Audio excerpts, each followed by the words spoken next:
అలాగే మనం ఆలోచన చేసి చదువుకున్న వాక్యాన్ని బట్టి మనం సందర్భాన్ని బట్టి చూసినప్పుడు ఈ స్వాతంత్ర్యము అంటే శరీర క్రియలను ఎదురు చేసుకోనక,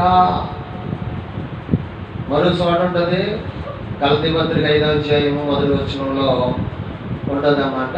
ఏమన్నా ఈ స్వాతంత్ర్యము అనుగ్రహించిన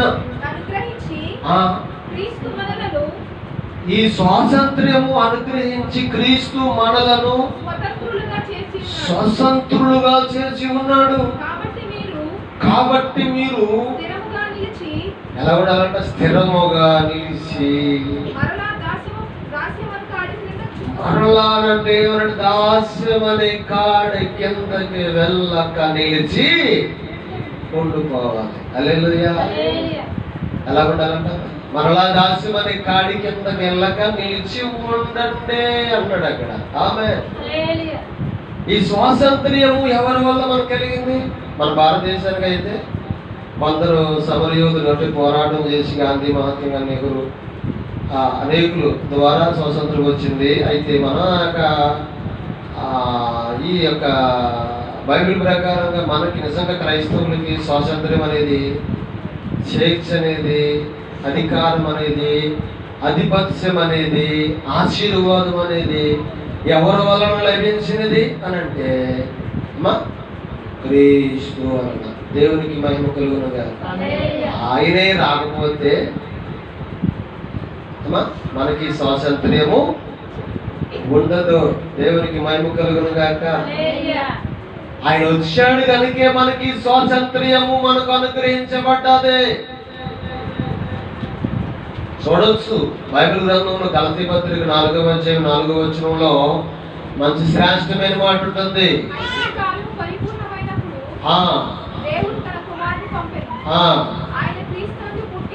ఆయన స్త్రీ అందు పుట్టి మనము దత్తపుత్రులము కావాలనని ధర్మశాస్త్ర దాస్యములో ఉన్న వారిని మనలని విమోచించుటకు దేవునికి మహిమ కలుగునుగాక. దాస్యములో ఉన్న మనము ఆ దాస్యము నుండి మనల్ని విడిపించడం కొరకు ఆయన దాస్యములకు లోబడ్డాడంట. అందుకే మనకి ఆ స్వేచ్ఛ అనేది, ఈ స్వాతంత్ర్యం అనేది మనకి వేయబడింది. నమ్మిన వారి స్తోత్రం చెబుదామా? ఊరకనే వచ్చేది ఇది. మన భారతదేశానికి కొంతమంది యోధులు పోరాటం చేసి ప్రాణాలను కూడా పణముగా పెడితే మన భారతదేశానికి స్వాతంత్రం వచ్చింది. క్రైస్తవులుగా ఉన్న మనము ప్రభువు నమ్ముకున్న మనకి స్వాతంత్రం ఎలా ఇవ్వబడ్డదంటే మన ప్రభువు ప్రాణము పెట్టడము ద్వారా మనకి స్వాతంత్రం ఇవ్వబడ్డది. క్రీస్తు నేడు పుట్టినో చెప్పండి గట్టిగా హల్లెలూయా. ఎందుకు ఈ మాటలో మీకు వివరిస్తున్నానంటే స్వాతంత్రం అనేది ఎలా ఉంటుందంటే అమ్మాయి అబ్బాయి వేరువేరుగా ఉంటారు. అమ్మాయి అబ్బాయి వేరువేరుగా ఉంటారు. వేరువేరుగా ఉన్నప్పుడు వాళ్ళకి ఎటువంటి స్వాతంత్రం అనేది, ఎటువంటి హక్కులు ఉండవు. ఎక్కడెక్కడో ఉన్న వాళ్ళు తీసుకొచ్చి ఆ పలంగా అమ్మాయి అబ్బాయి కూడా చేయి కలిపి అబ్బాయి గారి చేత అమ్మాయి గారికి సోదరం భారతీయ సంప్రదాయం ప్రకారంగా సోదరం కట్టిస్తారు. క్రైస్తవులుగా ఉన్న వాళ్ళు బైబిల్ మారుస్తారు, ఉంగరాలు మారుస్తారు. వాళ్ళిద్దరిని కూడా భార్యాభర్తలుగా యాగం చేసినాక ఒకరి మీద ఒకరికి ఏమవుతుంది? హక్కులు వస్తాయి. ఇంట్లో కూడా హక్కులు వస్తాయి. స్తోత్రం చెప్తాం గట్టిగా చెప్తామా? స్వాతంత్రం అమ్మగారు ఎటు వెళ్తున్నా ఈయన గారికి అది కాదు, అబ్బాయి గారు ఎటు వెళ్ళినా అది కాదు. స్వాతంత్రం ఎక్కడికి వెళ్తాం? స్తోత్రం చెప్తాం గట్టిగా. ఎందుకంటే స్వాతంత్ర్యం అనేది అది మనము కొనుక్కున్నంత మాత్రాన మనం సంపాదించుకుంటే వచ్చేది కాదు. అది దేవుడు మనకు అనుగ్రహించి ఉన్నాడంట. అందుకే ఆయన ఏమన్నాడంటే మరలా మీరు దాస్యం అనే కాడి కిందకు వెళ్ళక నిలిచి ఉండండి. అంటే శరీర క్రియలను హేతువు చేసుకొనక, శరీర సంబంధమైన జీవితం, శరీరానుసారంగా బ్రతకడం, శరీరానుసారంగా మనం బ్రతికే వారంగా ఉంటే సావవలసిన వారమై ఉన్నామని చెప్పి రామపత్రికలో పౌలు గారు సెలవిస్తున్నాడు అనమాట. దేవునికి మహిమ కలుగును గాక. ఒకప్పుడు మనం శరీరానుసారంగా బ్రతికాం. నేను శరీరానుసారంగానే బ్రతికాను. ఒకప్పుడు తాగుడు తాగాను, నేను చుట్లు కలిసాను, నేను కైరాలు వేసాను, నేను సినిమాలు చూసాను, నేను బూతులాడాను, నేను తాగేసి దొరుకుతూ ఉండేవాడిని. నేను ఒకప్పుడు నేను భయంకరమైన విగ్రహ పూజలు చేసేవాడిని. నేను యేసుప్రభు దేవుడు కాదనేవాడిని. నేను స్తోత్రం చెప్తాం. నిజము, ఆ భయంకరమైన స్థితిలో నేను ఉండగా, మగ్గిపోతూ ఉండగా, కాలిపోతూ ఉన్నప్పుడు దేవుడు ఏం చేశాడు తెలుసా? భయంకరమైన ఆ నరక, ఆ ఉపద్రవం నుండి, ఆ భయంకరమైన ఆ నరకము నుండి, ఆ పరిస్థితుల నుండి దేవుడు మహానుభావుడు తెల్లని వస్త్రాలు వేసుకుని ఉన్నాడు. ఆయన ఒక రాత్రి పండుకొని ఉండగా దర్శించాడు. ఆయన మాట్లాడాడు. ఆయన మాట్లాడినప్పటికీ ఆ ప్రాణం ఎంతో లేచి వచ్చింది. దేవునికి మహిమ కలుగును గాక. నిజమండి. అందుకే బైబిల్ గ్రంథంలో కూడా మనం చూడవచ్చు. దశలోనికి రాసిన పత్రికలో చూడండి, 5వ అధ్యాయంలో, మొదటి దశలోనికి రాసిన పత్రికలో ఆయన అంటున్నాడు. మొదటి దశలోనికి రాసిన పత్రిక 5వ అధ్యాయంలో 10వ వచనంలో మూల శ్రేష్టమైన మాట ఉంటుంది. అమ్మా చూడండి, మొదటి దశలోనికి రాసిన పత్రికలో మనం చూసినప్పటికీ ఇక్కడ అన్నాడు, మొదటి అధ్యాయంలోని 10వ వచనంలో ఏమన్నాడు అక్కడ ఆయన? లేదమ్మా, మొదటి దశలోనికి రాసిన పత్రిక మొదటి అధ్యాయంలో 10వ వచనంలో 9వ వచనంలో, మీ యొద్ద మాకెట్టి ప్రవేశము కలిగినో అక్కడ జనులు మమ్మును గురించి తెలియజెప్పుచున్నారు, మరియు మీరు విగ్రహములను విడిచి, హల్లెలూయా చెప్పండి, హల్లెలూయా.